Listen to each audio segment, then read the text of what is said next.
Ano gid ba ko na gid siya? Ah, na gid ay pinot lang. Mga kanang mga lang. Wow, ni kay. Ah, Buk na manag ko ang salingsingan gid gyapon dai. kutog diri ani kutog dani.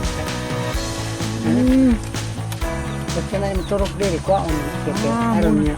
Uban sa aban to rek kun na mga binalian ha.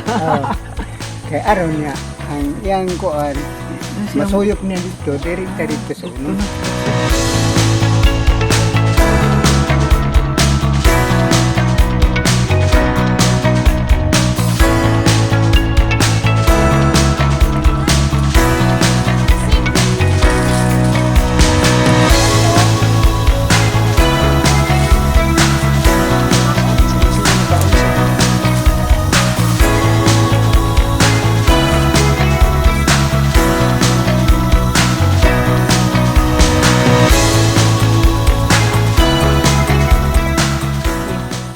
Kini siya motimbang ni siya og 0.5 to 0.7. Kini kabugaton nga sayote. O mo ni kadakon ang ilang mga sayote diri. So, ang isa ka sako ani mga estimated is 85 to 95.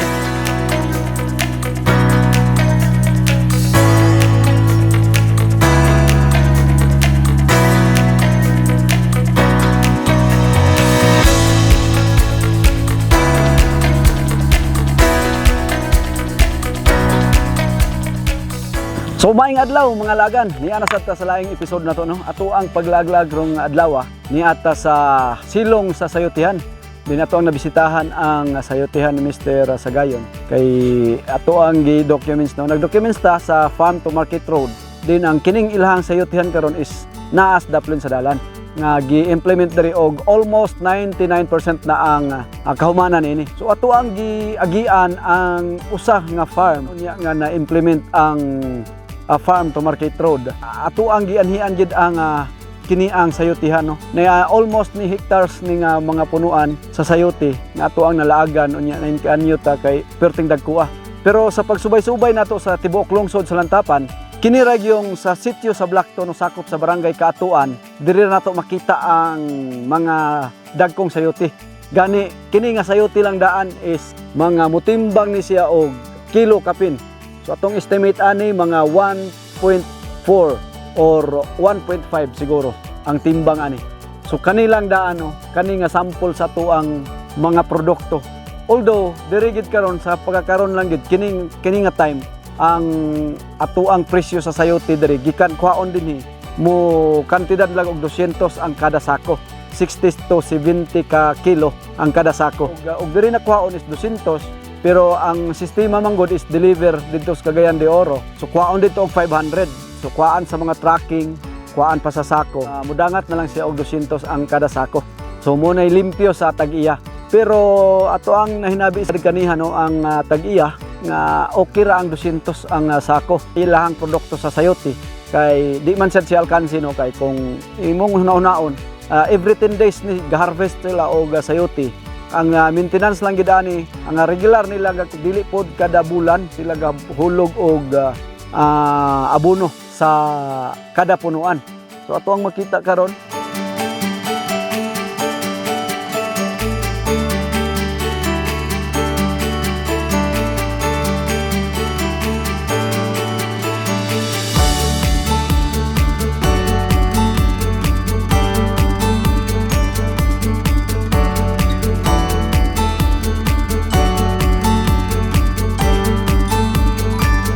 So kini nga punuan is bag-o lang siya nga nitubo. So wa pa siya makakutay gid sa iyahang mga balay-balay. Pero ang pamaagi is diri ibubuang asaya ang abono. So gani ato ang nakita kini ang abono, rice hull og sagol ini ang chikindang. So iti sa manok nga moy isagol. So kini manggod nga pamaagi is organic nga pamaagi sa pag-abono. Mulungtad pa ni og pila ka tuig ay mahurot sa usa ka tanom. So muni ang practice karon diri sa mga sayote no. Accordingly sa tag-iya is gahulog lang siya og abono, tagsa lang pod. So usahay sa isa ka bulan kaisa lang siya maghulog. Pag spray pod sa mga foliar nga fertilizer nga pang bulak, diri ra pod gyapon sa punuan nila gay spray.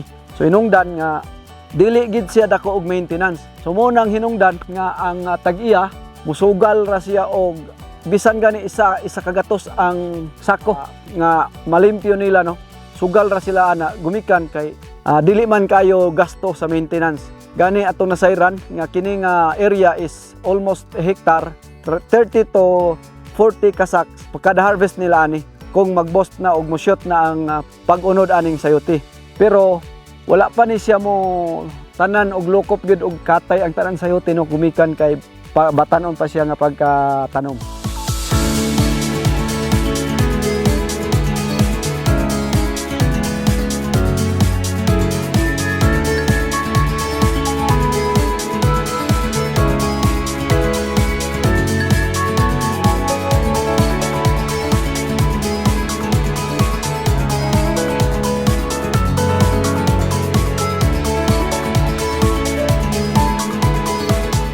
Ato ang ipasabot no nga ang sayote diri sa Sitio Blacto sakop sa barangay Katuan naagi mga dagko naagi tag sa kapin kilo ang isa ka buok lang. Dako linghod pa pero pwede na siya i-harvest. So, mo timbang gyapon ni siya atong gi-estimate is more than a kilo gyapon. So mo ni ang regular nga produkto diri sa Sitio Blacto. Sumala pa nga dili gid alkansi siya kung i-maintain siya gumikan kay less maintenance bisan gani sa weeding kita nato diri pwede ra siya sprayhan og mga kanang mga herbicide ang gitamod sa farmer is spray og herbicide gumikan sa kanaang piste. Ang usa sa piste sa sayotihan ang kanang mga dagko ang ilaga dinhi. So kung dili siya ma-maintain kung daghan ang sagbot posible nga mo attack pod ang mga ilaga nga mo say gakaon sa unod sa sayote.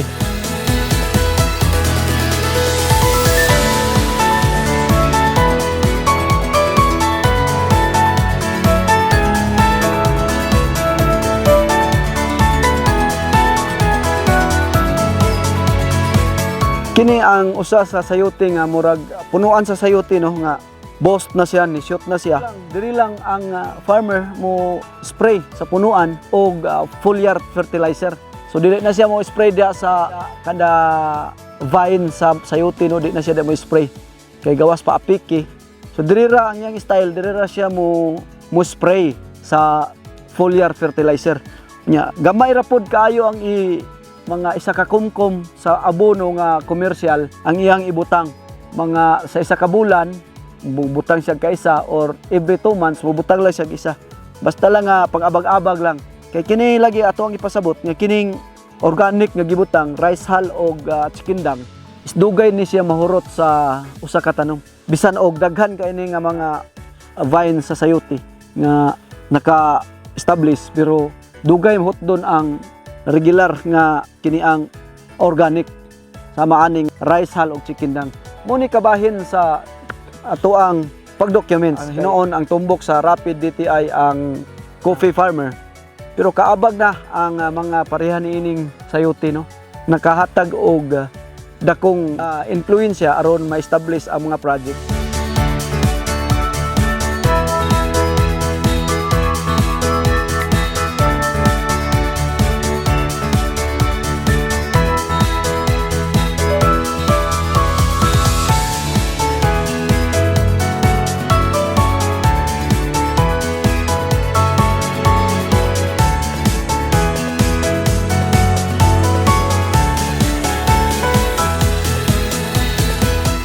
So diri ra gyud sa Sitio Blacto no makita nato ang ingani kadagko nga mga sayote dinhi. At ang gipasabot ganiya sa farmer nga kung malukop ang mga vine padulong diri.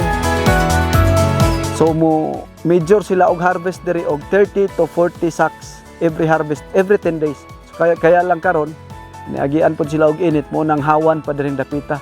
Pero mo ni tinguha nga kung mapuno malukop siya dinhi so daghan ang sayote makalukop ni siya unya paninguhaon po dayon nga dili ni mahagba kay kini kani nga mga poste is temporary lang ni siya pang-abag lang kay naa sila mga dagko nga mga poste pod nga kinahanglan nga heavy nga mubangil kung mag heavy harvest na sila.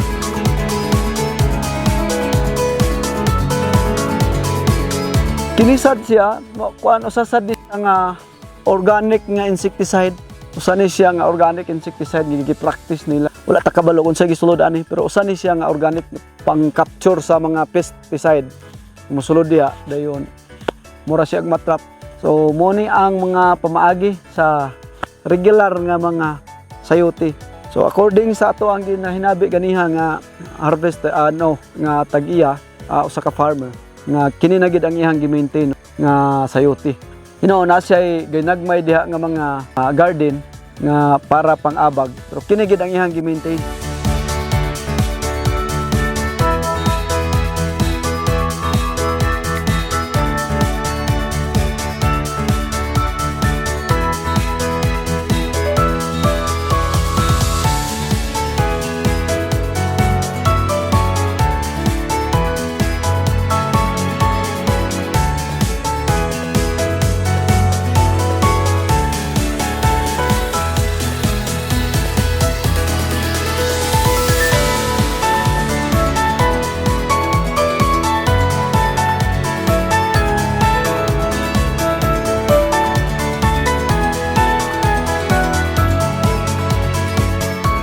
So sa sayote manggod, mga lagan, kung sa sayote, gawas nga shaded siya, mabuhi po ang ato ang mga manok diri, dapita. Daghan kay mga manok nga laoy-laoy diri unya ang mga hinulog nga mga linghod nga mga sayote o bag-o pang hinulog nga mga sayote kan-o na sa mga manok. So diri gawas sa sayote, shaded pa siya, naapay mga manok nga mabuhi. Muni ang kahimtang no sa mga farmer sa sayote. So kini usa sa galikayan sa farmer. Kani ingani nga madaghan ni siya diri. Muni mga lutya no, usa ka punuan sa taro nga kung mudaghan ni siya, mo gyapon ni maka-overcrowd sa punuan sa sayote kay kusog ni siya mo tubo kung landong. So muni usahay pang kuhaon ni siya pamatyon kay usa sad nis gapang dugokon sa mga ilaga nga dagko sa lasang. Ang unod ani ilang kanon. So kung mahurot ni musaka sila sa sayote, so mo ni usahay ilahang ga ipuuhon kay aron dili sad siya mudaghan. Dayon ang mga dagko nga sagbot atong nakita diri nga hawan kayo aron nga malikay sa piste, especially ang mga dagko nga ilaga diri kay ang diri padapit nga portion is lasang-lasang pa. So dagko nga mga ilaga ang ilang gilikayan nga aron dili maka daghan diri sa punuan sa sayote. Dayon atong ipasabot nga kining mga ingani nga mga laya nga mga vine o ang mga dahon kay aron usa ni silang maintenance kay aron ang kadtong mga bulak dili madisturbo makatubo gid sad siya. Ang dili nato malikayan no sa sayote kadtong mga inject sa kanang mga wasp no, kanang mga gagmay nga wasp, mga lapinig na sa amoa munay maka-inject dayon maka-create na og so ma-reject mo na hinungdan nga ma-malform ang iyahang pagtubo. So mangita taog na malform. So kini usa sa inject sa wasp no. Kanang mga wasp usa ni siya nga maka-reject.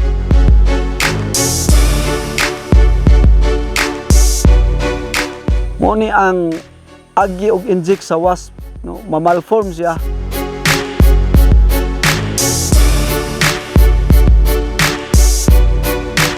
Kini siya produkto siya sa usa ka malformation na naagi siya og inject sa kanang wasp no. Then kini matured siya pero nahulog ni gumikan siguro sa gwapa pa siya, dako gyapon siya. Nahulog siguro posible sa hangin. Kaya usahay manggod sa kusog sa hangin mga hulog ni sila.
Kini, fresh from the farm. Yan. Fresh from the farm. Dagko kayo.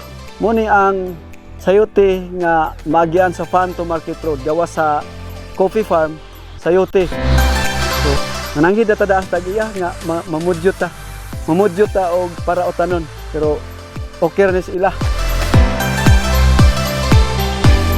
Mili pagdagko. Mura pod big nagapang-harvest.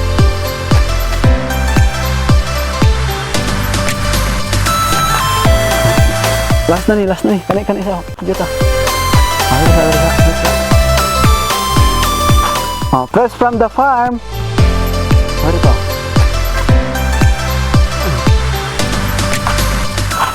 Unom ka po kamong gikuha. Unom ka po kamong gikuha para utano na mo. Daghang kay salamat sa wala pa makasunod sa Lagan sa Bukid. Nanasad mi nag-update sa mga farm, nga magian sa mga project. Daghang kay salamat. Ayan. Fresh from the farm nga sayote. Oh.